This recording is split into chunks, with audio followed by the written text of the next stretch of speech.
英語聞き流し10分間、名作リスニング、英語テキストと MP3 ダウンロード、その他の物語は、ホームページよりご利用いただけます。88thpp.com 88thpp.com This Godfrey Norton was evidently an important factor in the matter. He was a lawyer. That sounded ominous. What was the relation between them, and what the object of his repeated visits? Was she his client, his friend, or his mistress? If the former, she had probably transferred the photograph to his keeping.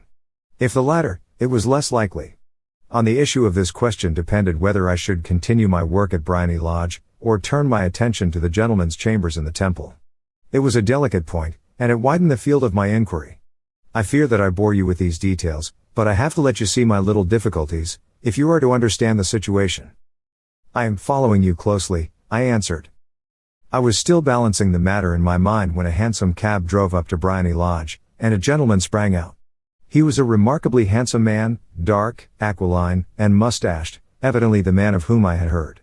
He appeared to be in a great hurry, shouted to the cabman to wait, and brushed past the maid who opened the door with the air of a man who was thoroughly at home. He was in the house about half an hour, and I could catch glimpses of him in the windows of the sitting room, pacing up and down, talking excitedly, and waving his arms. Of her I could see nothing. Presently he emerged, looking even more flurried than before. As he stepped up to the cab, he pulled a gold watch from his pocket and looked at it earnestly. "Drive like the devil," he shouted, "first to Gross and Hankey's in Regent Street, and then to the Church of St. Monica in the Edgware Road. Half a guinea if you do it in 20 minutes. Away they went, and I was just wondering whether I should not do well to follow them when up the lane came a neat little landau, the coachman with his coat only half buttoned, and his tie under his ear, while all the tags of his harness were sticking out of the buckles. It hadn't pulled up before she shot out of the hall door and into it. I only caught a glimpse of her at the moment, but she was a lovely woman, with a face that a man might die for. "The Church of St. Monica, John," she cried, "and half a sovereign if you reach it in 20 minutes. This was quite too good to lose, Watson. I was just balancing whether I should run for it, or whether I should perch behind her landau when a cab came through the street. The driver looked twice at such a shabby fare, but I jumped in before he could object.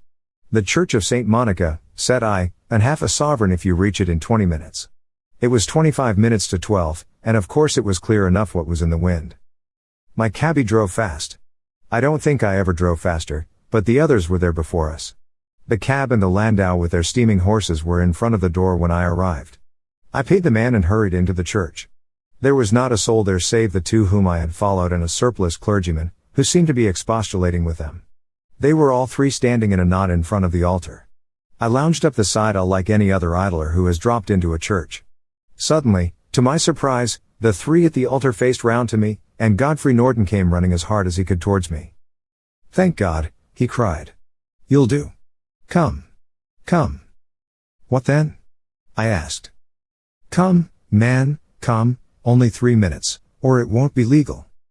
I was half dragged up to the altar, and before I knew where I was I found myself mumbling responses which were whispered in my ear, and vouching for things of which I knew nothing, and generally assisting in the secure tying up of Irene Adler, spinster, to Godfrey Norton, bachelor. It was all done in an instant, and there was the gentleman thanking me on the one side and the lady on the other, while the clergyman beamed on me in front. It was the most preposterous position in which I ever found myself in my life, and it was the thought of it that started me laughing just now. It seems that there had been some informality about their license, that the clergyman absolutely refused to marry them without a witness of some sort, and that my lucky appearance saved the bridegroom from having to sally out into the streets in search of a best man. The bride gave me a sovereign, and I mean to wear it on my watch chain in memory of the occasion. "This is a very unexpected turn of affairs," said I, "and what then?" Well, I found my plans very seriously menaced. It looked as if the pair might take an immediate departure, and so necessitate very prompt and energetic measures on my part. At the church door, however, they separated, he driving back to the temple, and she to her own house. "I shall drive out in the park at 5 as usual," she said as she left him. I heard no more. They drove away in different directions, and I went off to make my own arrangements. "Which are?" "Some cold beef and a glass of beer," he answered, ringing the bell. "I have been too busy to think of food, and I am likely to be busier still this evening.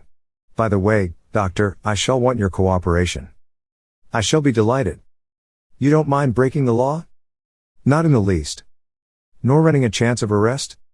Not in a good cause. Oh, the cause is excellent. Then I am your man. I was sure that I might rely on you. But what is it you wish? When Mrs. Turner has brought in the tray I will make it clear to you. Now, he said as he turned hungrily on the simple fare that our landlady had provided, I must discuss it while I eat, for I have not much time. It is nearly 5 now. In 2 hours we must be on the scene of action. Miss Irene, or Madam, rather, returns from her drive at 7. We must be at Bryony Lodge to meet her. And what then? You must leave that to me. I have already arranged what is to occur. There is only one point on which I must insist. You must not interfere, come what may. You understand? I am to be neutral?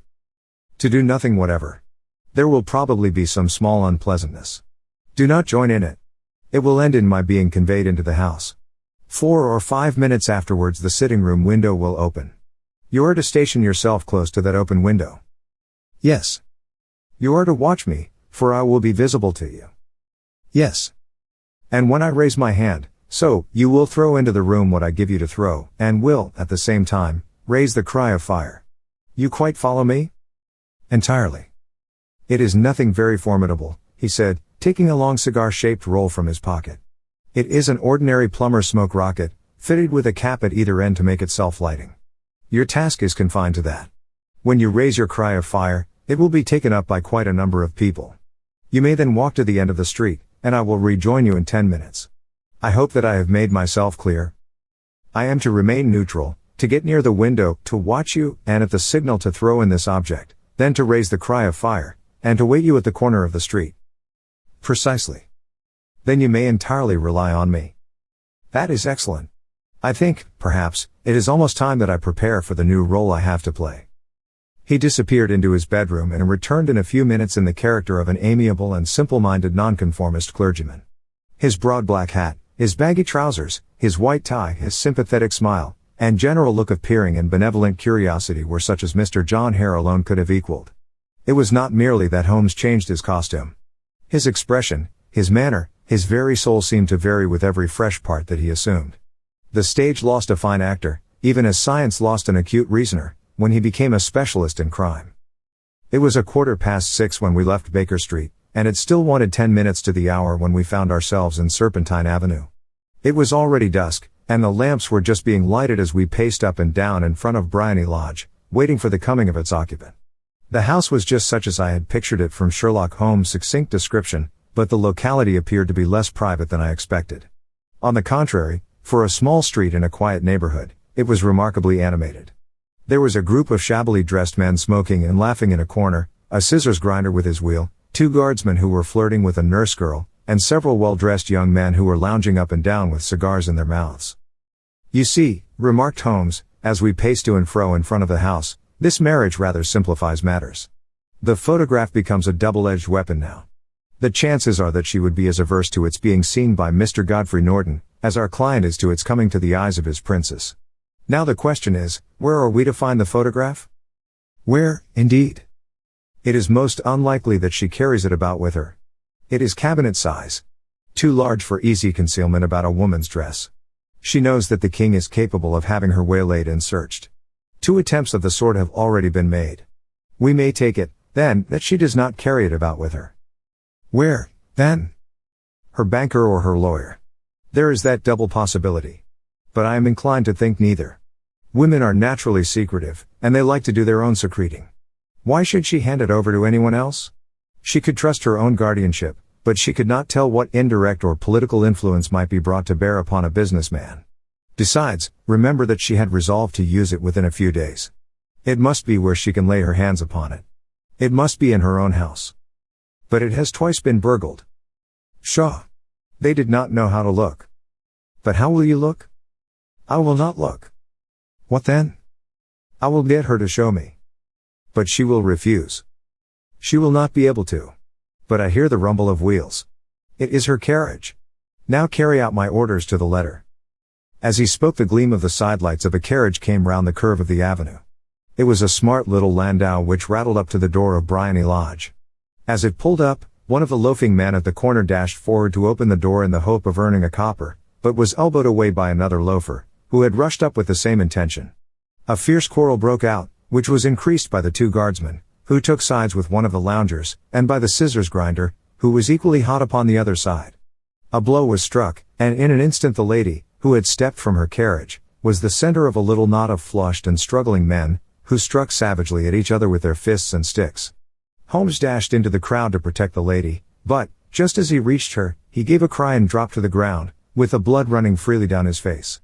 At his fall the guardsmen took to their heels in one direction and the loungers in the other, while a number of better-dressed people, who had watched the scuffle without taking part in it, crowded in to help the lady and to attend to the injured man. Irene Adler, as I will still call her, had hurried up the steps, but she stood at the top with her superb figure outlined against the lights of the hall, looking back into the street. "Is the poor gentleman much hurt?" she asked. "He is dead," cried several voices. No, there's life in him," shouted another. "But he'll be gone before you can get him to hospital." "He's a brave fellow," said a woman.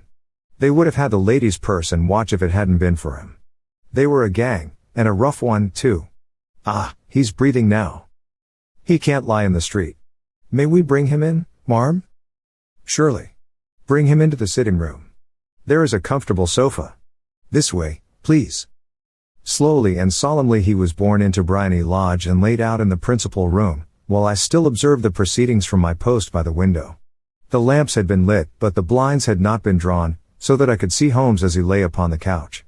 I do not know whether he was seized with compunction at that moment for the part he was playing, but I know that I never felt more heartily ashamed of myself in my life than when I saw the beautiful creature against whom I was conspiring, or the grace and kindliness with which she waited upon the injured man. And yet it would be the blackest treachery to Holmes to draw back now from the part which he had entrusted to me. I hardened my heart, and took the smoke rocket from under my ulster. After all, I thought, we are not injuring her. We are but preventing her from injuring another. Audiobook. Living in Kyoto by Hidemi Woods. Now on sale in online stores. 44 available distributors. Apple, Google Play, Amazon Audible, or else.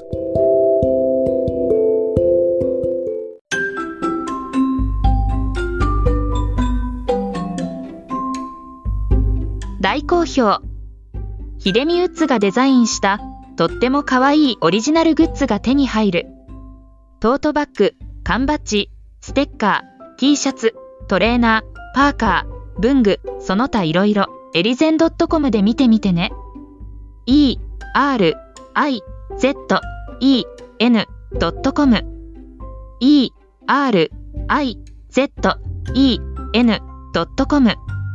エリゼン .com。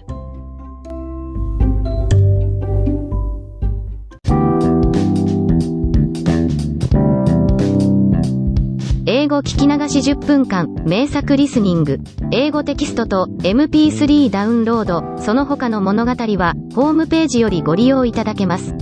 88thpp.com 88thpp.com